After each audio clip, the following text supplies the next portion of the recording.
안녕하세요. 사연을 부탁해입니다. 오늘의 사연을 소개하겠습니다. 어느 오후 모르는 번호로 전화가 걸려와서 무심결에 전화를 받았는데요. 휴대폰에서 들려오는 쩌렁쩌렁한 목소리에 귀가 아플 정도였습니다. 니들이 그러고도 잘 살 줄 알아? 감히 네가 내 말을 거역해? 너 때문에 우리 딸 결혼 엎어진 거 어떻게 책임질 거야? 어떻게 책임질 거냐고! 어찌나 소리를 질러대던지 순간 제가 휴대폰에서 귀를 뗀 채 멀리 떨어뜨리고 있었어요. 그리고 우리 아들들한테 내 전화 받지 말라고 네가 시켰지? 이래서 고아랑은 상대를 하면 안 되는 거야. 어머님, 전화 끊을게요. 저한테 이러실 게 아니라 어머님 아들이랑 통화하세요. 야, 너 지금 나랑 장난해? 우리 아들들이 전화를 안 받는데 내가 통화를 어떻게 해? 전 잘 모르겠습니다. 이만 전화 끊겠습니다. 제가 급히 휴대폰 종료 버튼을 눌렀습니다. 그때쯤 시어머님을 안 지 2년이 넘었었지만 시어머님의 목소리만 들어도 심장이 두근두근 거릴 정도였거든요. 잠시 소개를 하자면 시댁은 시어머님과 남편, 서방님, 그리고 시누이가 한 명 있어요. 시아버님은 남편이 대학교 다닐 때 돌아가셨고요. 그리고 우리 친정 부모님은 두 분 다 돌아가셨고 저는 외동이었기에 친정 가족은 아무도 없습니다. 시어머님은 그런 저를 고아라며 항상 무시하기 일쑤였고요. 하지만 제가 참 어이가 없었던 것이 말이죠. 엄마는 제가 어릴 때 돌아가셨지만 아빠는 우리가 결혼하고 1년쯤이 지난 뒤 돌아가셨는데요. 아빠 장례식이 끝나자마자 시어머님이 한껏 비웃으며 제게 기가 막힌 말들을 쏟아냈고 그 말을 듣던 동서가 놀라서 시어머님께 대들다시피 했습니다. 너 이제 진짜 고아가 됐구나. 너도 참 어지간히 박복한 팔자다. 어머님, 고아라니요. 무슨 말을 그렇게 하세요? 왜? 내가 틀린 말했니? 난 있는 그대로 말한 것뿐이다. 아, 그렇네요. 그럼 어머님도 고아신 거네요. 거기다 과부까지 되셨으니 어머님 팔자는 울트라 초특급 박복한 팔자시네요. 형님은 아주버님이라도 계시잖아요. 예, 농담한 건데 뭘 또 그렇게 죽자고 달라드는 거니? 어머, 어머님, 저도 농담한 건데 뭘 그렇게 정색하세요? 동서가 손으로 입을 가린 채 웃음을 참고 있었는데요. 동서의 말에 시어머님의 얼굴이 울그락불그락해져 있었어요. 하지만 시어머님은 동서를 노려만 볼 뿐 아무런 말도 하지 못했습니다. 동서의 성격이 어마무시했거든요. 거기다 동서 친정이 시댁보다 훨씬 잘 살았기에 시어머님은 항상 동서의 눈치를 볼 수밖에 없었습니다. 서방님과 동서가 결혼할 때 동서 친정에서 아파트까지 마련해줬고 그 밖에도 여러 가지 도움을 주셨기에 성질 고약한 시어머님조차도 동서에게는 아무 말도 하지 못했어요. 하지만 그에 비해 저는 참 만만해 보였던 것 같은데요. 우리가 결혼할 때 친정엄마가 안 계시다는 것부터 트집을 잡았으니까요. 제가 참 어이가 없었던 부분은 남편도 시아버님이 안 계신 건 매 한 가지였지만 시어머님은 엄마가 없는 거랑 아빠가 없는 거랑은 천지 차이라는 말도 안 되는 논리로 저를 무시하곤 했습니다. 딸이라면 모름지기 친정엄마한테 배울 게 얼마나 많은데 그런 걸 하나도 못 배웠을 거 아니냐. 그러니까 네가 한 행동이 죄다 그 모양인 거야 라는 말을 하곤 했으니까요. 시어머님의 그러한 행동들로 인해 결혼을 할까 말까 망설였지만 적어도 남편과 서방님은 좋은 사람들이었기에 용기를 내서 결혼을 했던 거였어요. 도대체가 시어머님 같은 엄마에게서 남편과 서방님 같은 사람이 어떻게 나온 것인지 도저히 가늠이 안 될 정도였으니까요. 결혼 후 시어머님의 막말은 계속되었지만 남편과 서방님이 제 옆에서 딱 버티고 지켜주었기에 그래도 큰 탈 없이 견딜 수 있었습니다. 그렇게 시간이 흘러 서방님도 결혼을 하게 되었는데요. 동서가 인사를 온다고 하자 시어머님의 입이 귀에 걸린 채 좋아서 어쩔 줄을 몰라 했어요. 돈 좀 있다고 나대기 전에 초장에 귀를 팍 꺾어놔야 해. 암탉이 울면 집안이 망한다고 하잖니. 사실 우리 둘째 아들 정도면 어디 내놔도 꿀릴 게 하나 없지. 직업도 공무원에다가 성격 좋지 인물도 나 닮아서 아주 훤하지. 시어머님이 초장부터 동서의 귀를 꺾어놔야 한다며 회심의 미소를 지으며 제게 말했거든요. 저는 그런 시어머님의 말에 그저 묵비권을 행사할 뿐이었고요. 사실 서방님이 시어머님에게 동서에 대해 말하기 전에 저는 이미 동서와 몇 번 만나서 밥도 먹고 하는 사이였거든요. 그래서 동서의 성격을 그 누구보다도 잘 알고 있었기에 앞으로 시어머님에게 어떠한 일이 일어날지 불을 보듯 뻔히 보일 정도였으니까요. 그렇게 얼마 뒤 동서가 시댁에 첫 인사를 오게 되었고 동서가 온다는 말에 시어머님이 제게 아침 일찍 건너와서 식사 준비를 도우라고 했어요. 이게 말이 덮는 거지 그냥 저보고 다 하란 소리였어요. 시어머님은 옆에 서서 내내 잔소리할 생각만 하고 있었거든요. 이건 너무 짜잖니. 넌 대체 친정에서 뭘 배운 거냐? 도대체가 제대로 하는 게 하나도 없어. 엄마, 그거 내가 한 건데? 왜 이 사람한테 뭐라고 하는 거야? 엄마야말로 나한테 똑바로 가르쳐준 게 없으니까 간이 그 모양인 거 아니야. 하긴 뭐 엄마가 하는 음식이 하나같이 맛이 없으니까 내가 배우긴 뭘 배웠겠어? 야, 넌 사내 자식이 왜 주방에서 어슬렁거려? 어슬렁거리긴 뭘 어슬렁거려. 내 동생이 결혼할 사람 데리고 온다는데 내가 해야지 누가 하겠어? 근데 효주 이 기집애는 도대체 왜 코빼기도 안 비추는 거야? 암튼 엄마가 문제야. 엄마가 지금 이 사람한테 몰아갈 게 아니라 효주나 똑바로 가르쳐. 효주 밥도 제대로 못하잖아. 그러다 시집가서 소방 맞게 딱 좋다니까. 뭐야, 넌 효주 오빠 아니야? 오빠가 동생 악담을 해도 유분수지. 우리 귀한 딸한테 무슨 그런 말을 해. 난 현실을 말한 것뿐이야. 그리고 엄마 딸 귀하면 며느리도 귀한 법이야. 여보, 당신은 가서 소파에서 좀 쉬어. 아니야, 난 괜찮아. 괜찮게 뭐가 괜찮아. 엄마가 당신 음식 맛없다고 하잖아. 그러니까 음식 하지 마. 근데 이놈의 자식이 엄마 앞에서 못하는 말이 없어. 결국 시어머니가 팔을 걷어붙인 채 주방에 자리를 잡았어요. 그리고 잠시 후 서방님과 동서가 집 안으로 들어섰고 시어머님이 한박 웃음을 지은 채 동서가 들고 온 선물들을 받아들었습니다. 왔니? 얼른 앉아라. 우선 식사부터 하자꾸나. 시어머님이 동서의 손까지 덥석 잡은 채 식탁으로 향했어요. 식탁에 차려진 음식들을 보며 서방님이 시어머님과 우리 부부를 번갈아가며 바라보더니 물었어요. 설마 이 음식들 형수님 혼자 다 한 거 아니죠? 아니에요, 서방님. 이 사람이랑 어머니께서 하신 거예요. 이거 반은 내가 한 거야. 남편이 의기양양한 표정으로 서방님에게 말했는데요. 자, 봤지? 우리 집안이 이 정도야. 나도 우리 형만큼은 음식할 줄 알아. 진짜? 그렇지 않아도 나 음식 잘 못해서 걱정했었는데 다행이다. 그래도 결혼하면 열심히 배워볼게. 걱정 붙들어 매라니까. 음식이야 잘하는 사람이 하면 되는 거 아니겠어? 그런 모습에 시어머님이 못마땅한 표정으로 한마디를 툭 하고 던졌어요. 결혼 전에 우리 집에 자주 와라. 내가 요리하는 거 가르쳐주마. 에이, 엄마가 무슨 요리를 가르쳐줘. 맨날 음식 간도 못 맞춰서 버리는 게 반인데 그냥 내가 하면 되거든? 내가 음식을 못하긴 뭘 못해. 못하는 거 사실이잖아. 전에 이모 집에 놀러 갔을 때 이모도 그랬잖아. 엄마처럼 음식 간 못 맞추기도 어렵다고 말이야. 그런데 엄마가 재수씨한테 무슨 요리를 가르쳐줘? 남편과 서방님이 합세해서 시어머님을 몰아붙이고 있었어요. 사실 시어머님이 웬만한 분이셨다면 그러지 않았을 텐데요. 아마도 두 사람은 시어머님의 성격을 그 누구보다도 잘 알고 있었기에 사전에 차단하고 싶었던 게 아니었나 싶습니다. 결국 시어머님의 얼굴이 다시 한번 울그락불그락해졌고 말이죠. 식탁에 앉자마자 시어머님이 동서에게 물었어요. 그래, 니들 결혼하면 부모님이 아파트를 하나 해주겠다고 하셨다면서? 네, 아버지가 가지고 있던 게 있어서 우선 거기 들어가서 살라고 하셨어요. 뭐야, 그럼 명의는 어떻게 되는 거냐? 명의는 제 이름으로 해주신다고 했습니다. 그게 말이다. 요즘은 공동명의도 많이 하던데 니들도 그러면 좋지 않겠냐? 아무래도 남편이 기가 살아야 하는데 그러는 게 낫지 않겠니? 에이, 엄마, 그건 완전 날강도 심보지. 장인어른이 이 사람한테 주는 걸 왜 공동명의를 해? 엄마가 공동명의에 대해 잘 모르나 본데 그러려면 내 돈이 반은 들어가야 하는 게 맞는 거지. 그럼 엄마가 반 지원해줄 거야? 그럼 공동명의 하고. 뭐? 내가 돈이 어딨어? 지금 아파트 가격이 얼만데? 거봐. 근데 무슨 공동명의야, 공동명의가.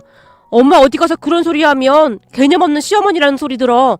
그러니까 절대 그런 말 하면 안 돼. 안 되긴 뭐가 안 돼. 너도 벌어놓은 거 있잖아. 그리고 부부가 이제는 한 가정을 이루는 건데 공동명의 그거 하나 못해줘? 내가 돈이 어딨어. 아버지 돌아가신 뒤에는 형이랑 나랑 돈 버는 족족 우리 집 생활비로 다 썼는데 엄마 일이라고는 해본 적도 없잖아. 엄마 잊었어? 효주 대학 등록금도 우리가 다 된 거잖아. 근데 내가 돈이 어딨어? 서방님의 말에 결국 시어머님이 입을 다물어 버렸는데요. 사실 서방님의 말이 틀린 게 하나 없는 게 시아버님이 돌아가신 뒤 남편과 서방님이 번 돈으로 살았다고 해도 과언이 아니었다니까요. 그렇게 시어머님은 더 이상 어떠한 말도 하지 못한 채 열심히 식사만 하셨답니다. 상견례 자리에서도 시어머님은 입을 꾹 다문 채 그냥 식사만 하실 정도였어요. 상견례에 가기 전 서방님이 경고 아닌 경고를 했거든요. 만약에 엄마가 쓸데없는 소리해서 내 결혼 엎어지면 그땐 나도 가만히 안 있을 거야. 그러니까 아파트 공등명의 이런 얘기는 아예 꺼내지도 말고 되도록이면 그냥 대답 정도만 해. 라는 말을 할 정도였어요. 그 뒤 서방님과 동서는 결혼을 하게 되었어요. 서방님과 동서가 결혼을 한 뒤에도 큰 문제 없이 잘 지내고 있었고요. 모르는 사람들이 보면 동서가 엄청 차가운 사람이라고 생각할지 모르겠지만 동서는 정도 많고 참 좋은 사람입니다. 그런 동서는 유독 시어머님에게 나를 세우곤 했는데요. 그래서 그랬는지 시어머님은 항상 동서의 눈치를 보기 바빴습니다. 그리고 그 모든 스트레스를 저한테 풀곤 했고요. 하지만 제 성격이 그냥 한 귀로 듣고 한 귀로 흘러버리는 성격이었기에 그냥 그러려니 하고 말았는데요. 그러던 어느 날 친정아버지가 건강검진 중에 췌장암이라는 청천벽력 같은 얘기를 들었고 그 충격은 이루 말할 수가 없었습니다. 조금 전에도 말씀드렸듯이 제게 친정가족이라고는 친정아버지뿐이었으니까요. 결국 아버지는 급히 수술을 받게 되었습니다. 남편과 서방님 부부가 그런저를 참 많이도 위로해줬고요. 다만 시어머님과 시누이는 얼굴도 비추지 않았는데요. 하물며 시어머님은 전화로 제게 신경질을 부리기까지 했어요. 니네 아버지 수술비가 얼마냐? 너 수술비 내있는 거냐? 저도 수술비 정도는 있어요. 그리고 아빠가 보험 들어놓은 것도 있고요. 뭐야? 보험 들어놓은 게 있어? 저도 이번에 아빠한테 들었는데 여기저기 보험을 꽤 많이 들어놓으셨더라고요. 혼자 사는 양반이 꽤나 오래는 살고 싶었나 보구나. 네? 그게 무슨 말씀이세요? 아니다. 그건 그렇고 그럼 나중에 그 보험료 네가 다 받을 수 있는 거잖니? 아니죠. 그걸 제가 왜 받아요? 우리 아빠가 받아야죠. 아마도 이래저래 충격을 많이 받았던지라 그때부터 제 목소리에 분노가 묻어나오기 시작했던 것 같습니다. 하지만 그런 제 마음을 아는지 모르는지 시어머님이 계속해서 충격적인 말을 하기 시작했어요. 예, 너 기분 나쁘게 듣지 말고 내 말 잘 들어봐라. 바깥사돈이 췌장암이라고 해서 나도 여기저기 좀 알아봤는데 췌장암은 생존율이 엄청 낮다고 하더구나. 그러니까 바깥사돈이 어디 보험 들어놨는지 그리고 보험금이 얼마인지 잘 확인하란 말이야. 너 시집 올 때 네 동서처럼 짓도 못 해왔는데 그거라도 잘 챙겨야 하지 않겠냐? 어머님, 도대체 무슨 말씀을 하시는 거예요? 저희 아빠 수술하면 좋아질 거니까 그런 말씀하지 마세요. 넌 무슨 애가 그렇게 맹하냐? 그러니 그 모양 그 꼴인 거야. 네 동서네는 자기 집도 있는데 넌 평생 전세로 살 거냐? 집불도 없는데 그런 거라도 잘 챙기라는 말이 뭐가 그렇게 기분이 나쁘다는 거니? 그 순간 옆에 있던 남편이 제 휴대폰을 빼앗아 갔는데요.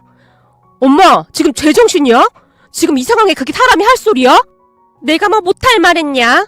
네 장인 그 정도면 살 만큼 살았구만. 뭘 그렇게 호들갑이야? 엄마, 한 번만 더 그런 소리 하면 우린 엄마 얼굴 안 보고 살 거니까 그런 줄 알아. 남편이 신경질적으로 전화를 끊어버렸습니다. 그날 동서와 서방님까지 다 와 있었는데 시어머님의 목소리가 고스란히 들려왔기에 다들 얼굴이 사색이 되어 있었어요. 우리 엄마지만 진짜 말 정 떨어지게 하네. 형수님, 죄송합니다. 제가 대신 사과드릴게요. 서방님과 남편이 몇 번이나 사과를 했는지 모르겠습니다. 하지만 저는 경황도 없었고 오로지 아버지 수술 생각만 하고 있었던지라 그때 당시에는 아무런 생각도 들지 않았어요. 그리고 얼마 뒤 아버지는 수술을 했지만 끝내 세상을 떠나셨습니다. 돌아가시기 전 아버지가 우리 남편 손을 붙들고 저를 몇 번이나 부탁했는지 모른답니다. 나 가고 나면 우리 딸 혼자 아니겠나. 내가 자네만 믿네. 자네가 내 사이라 얼마나 다행인지 모르겠네. 그동안 정말 고마웠네. 라며 그동안 아버지가 들어놓았던 보험 증서들을 남편과 제게 넘겨주셨어요. 그렇게 아버지는 조용히 눈을 감으셨습니다. 그런데 그 뒤에도 시어머님의 어마어마한 행동들이 계속되었는데요. 정말이지 상상을 초월할 정도였습니다. 아버지 장례식을 잘 끝내고 다 같이 시댁에 모였어요. 사실 아버지 장례를 치르는 동안에 동서와 서방님이 물심양면으로 도와줬거든요. 특히나 동서한테 참 고마웠던 것이 장례식 내내 제 옆에서 한시도 떨어지지 않고 저를 챙겨줬거든요. 거기다 동서의 부모님이신 사돈 어르신들까지 오셔서 한동안 자리를 지켜주셨어요. 또한 안 사둔 어르신은 장례식장에서 저를 보자마자 아무 말 없이 꼭 안아주셨는데요. 그러한 모든 것들이 제게는 정말 큰 힘이 되었답니다. 하루하루 견디기 힘들 정도로 힘든 시간이었지만 소중한 사람들이 있어서 잘 견뎌냈던 것 같습니다. 그리고 시어머님께서 제게 하는 것들을 옆에서 고스란히 지켜봤던 동서였기에 시어머님이 제게 함부로 하거나 하면 저 대신 시어머님께 쏘아 붙이곤 했어요. 그렇게 시어머님과 우리 사이에 점점 골이 깊어져만 가고 있었습니다. 동서가 한마디도 지지 않은 채 시어머님 말에 말대꾸를 했기에 더욱 그랬던 것 같습니다. 그러던 어느 날 충격적인 일이 일어났는데요. 시어머님이 제게 전화를 걸어왔어요. 너 지금 어디니? 네, 집입니다. 혹시 네 남편은 퇴근했니? 아니요, 오늘 회식 때문에 좀 늦는다고 했어요. 그래? 그럼 나 지금 니네 집 앞인데 잠깐 들어가마. 지금이요? 왜? 안 되는 거니? 아니요, 그런 건 아닌데 저 지금 식사하려고 했는데 어머님 식사하셨어요? 잘 됐구나. 나도 밥 안 먹었는데 같이 먹으면 되겠구나. 그렇게 한 5분쯤이 지났을까요? 벨소리가 들려왔고 시어머님이 집 안으로 들어왔습니다. 난 고기 없으면 밥 못 먹는데 혹시 고기는 없는 거냐? 저 혼자 먹는 거라 그냥 있는 반찬으로 차렸어요. 그럼 배달이라도 시킬까요? 그럼 그러던지. 시어머님이 집안을 훑어보며 말했어요. 어머님, 무슨 일 있으신 거예요? 왜? 아들 집에 오는데 꼭 무슨 일이 있어야 하는 거냐? 네? 그런 게 아니라 갑자기 오셔서 걱정돼서요. 그게 말이야, 일이 있긴 한데. 순간 시어머님이 말을 멈추고는 제 눈치를 봤어요. 무슨 일이신데요? 예, 너도 알다시피 니네가 장남이잖니? 네, 저희가 장남이죠. 그래서 말인데 예전에는 장남이 부모도 공양하고 그런 거 너도 잘 알고 있지? 아, 네. 시어머님이 다시 한번 제 눈치를 살피는 듯 했습니다. 그리고는 제 얼굴 가까이로 얼굴을 들이밀다시피 했는데요. 저기 말이다, 네 시누이가 사귀는 남자가 있거든? 아, 정말요? 그래, 그동안 니들이 바깥 사돈 때문에 정신없는 것 같아서 우리가 말도 못 꺼냈잖니. 아, 네. 지금 사귄 지가 한 5개월 정도가 됐는데 그쪽에서 결혼을 서두르지 뭐니? 네? 5개월밖에 안 됐는데 결혼을요? 아무리 그래도 1년은 만나봐야 하지 않을까요? 어머, 얘가 무슨 소리 하는 거야. 예비 사이 될 사람이 의사란 말이야. 네? 의사요?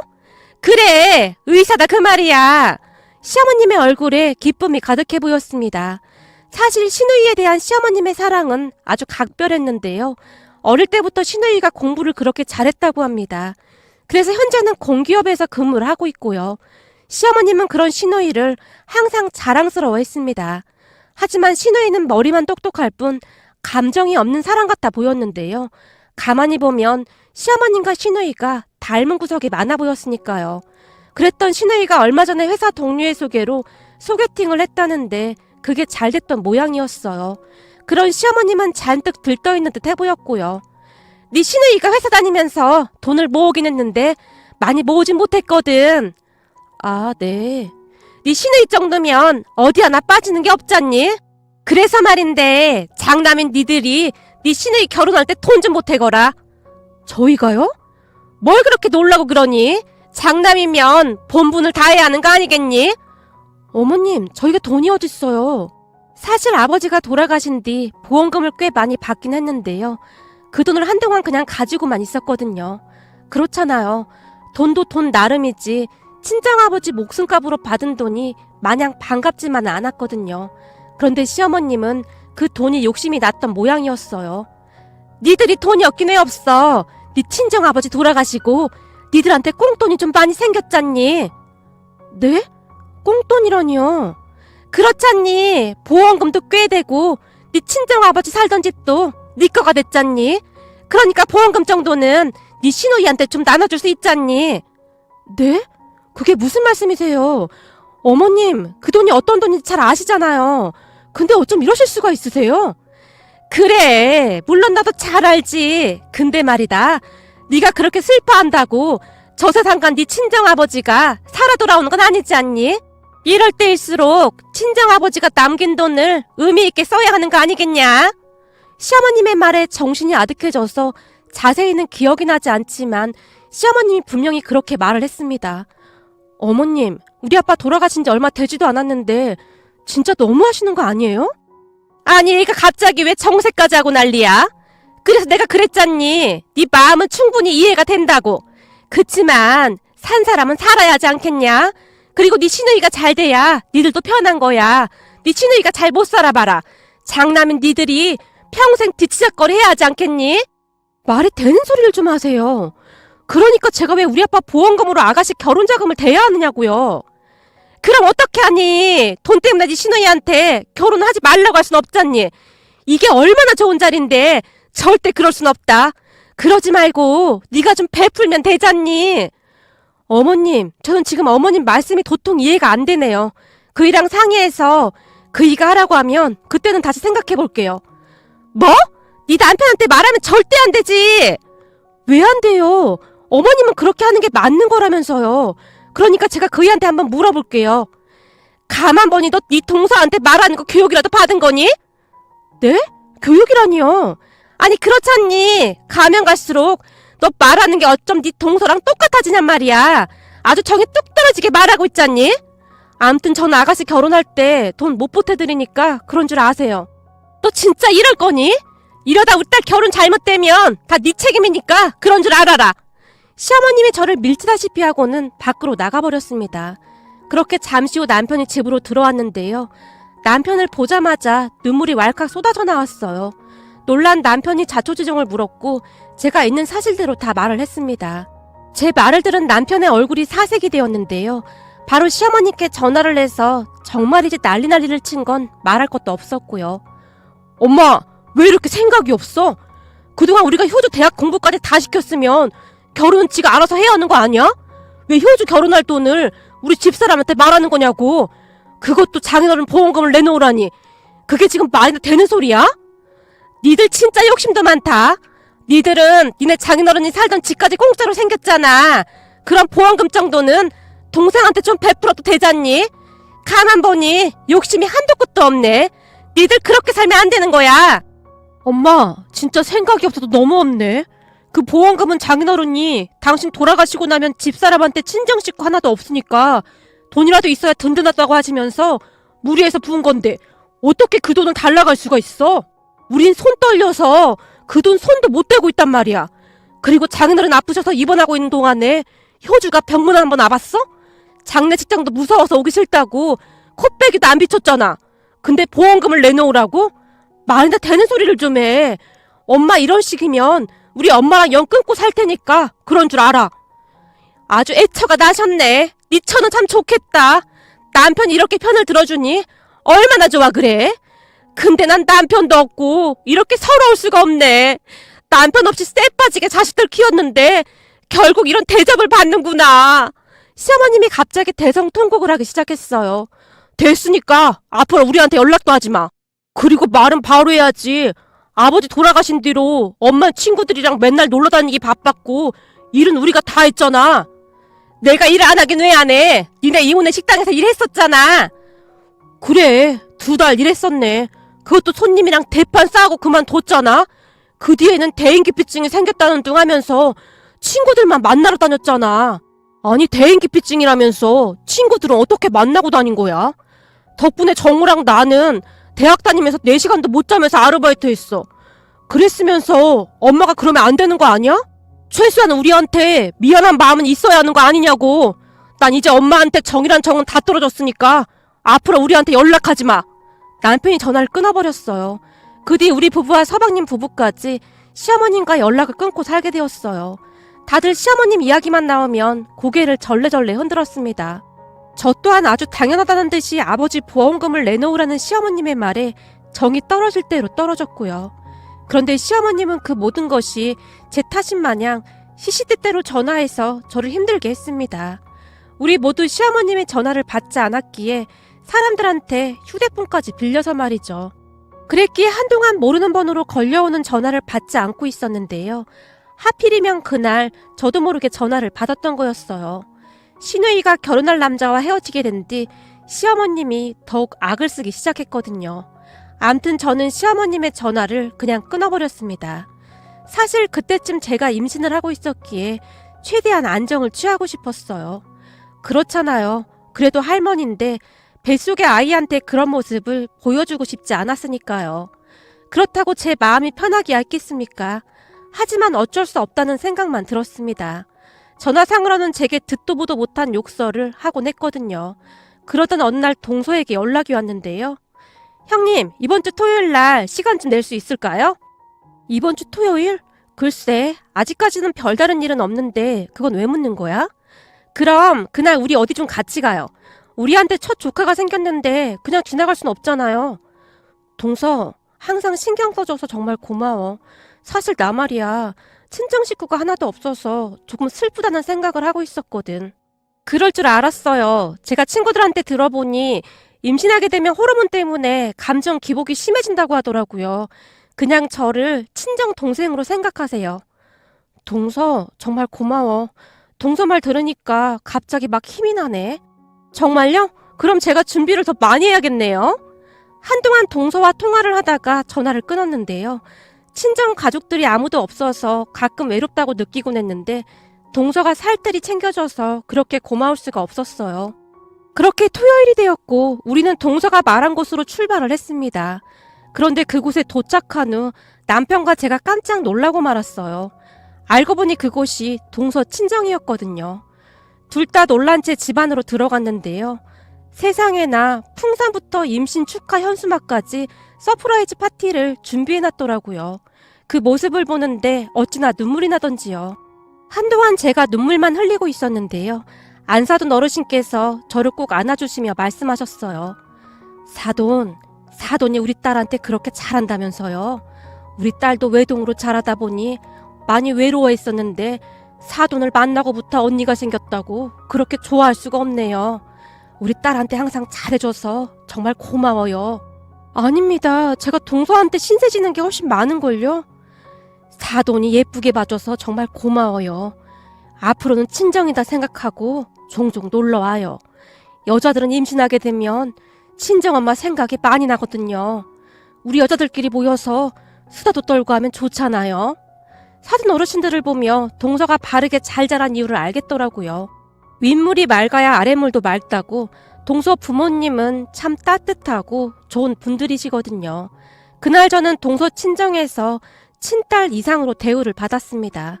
그리고 그 뒤에도 한 달에 한두 번씩 동서 친정에 가서 즐거운 시간을 보내고 왔습니다. 제가 동서 가족들에게 정말 고마웠던 일이 있었는데요.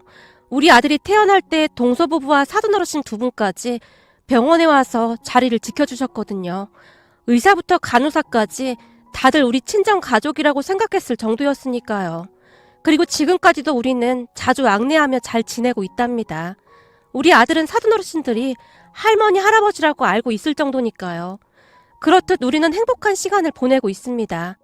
그런데 요즘 들어 시어머님이 자꾸만 다시 연락을 해오고 있답니다. 우리가 전화를 안 받으니까 문자를 보내곤 하시는데요. 내가 잘못했다. 우리 손자 태어났는데 이제는 얼굴 보고 살아야 하지 않겠냐? 손자가 할머니 얼굴도 모른다는 게 말이나 되는 소리냐? 라며 저를 설득을 하다가 또 어느 날은 갖은 욕설을 남기기도 하시고 여전히 복잡하기만 하네요. 그 사실을 안 우리 남편과 서방님이 펄쩍펄쩍 뛰고 난리가 났었고요. 거기다 얼마 전에는 남편이 제 휴대폰 번호까지 바꿔버렸습니다. 저도 딱히 시어머님과 연락을 하고 싶지 않았기에 남편이 휴대폰 번호 바꾸는 걸 보고만 있었고요. 요즘 들어 드는 생각인데요. 시어머님께서 사돈 어르신들처럼 그렇게 대해주셨다면 어땠을까 하는 생각이 든답니다. 그랬다면 이런 일도 일어나지 않았을 테니까요. 이래저래 참 씁쓸하기만 합니다. 오늘의 사연은 여기까지였습니다. 즐겁게 보셨다면 구독, 좋아요 부탁드립니다. 고맙습니다.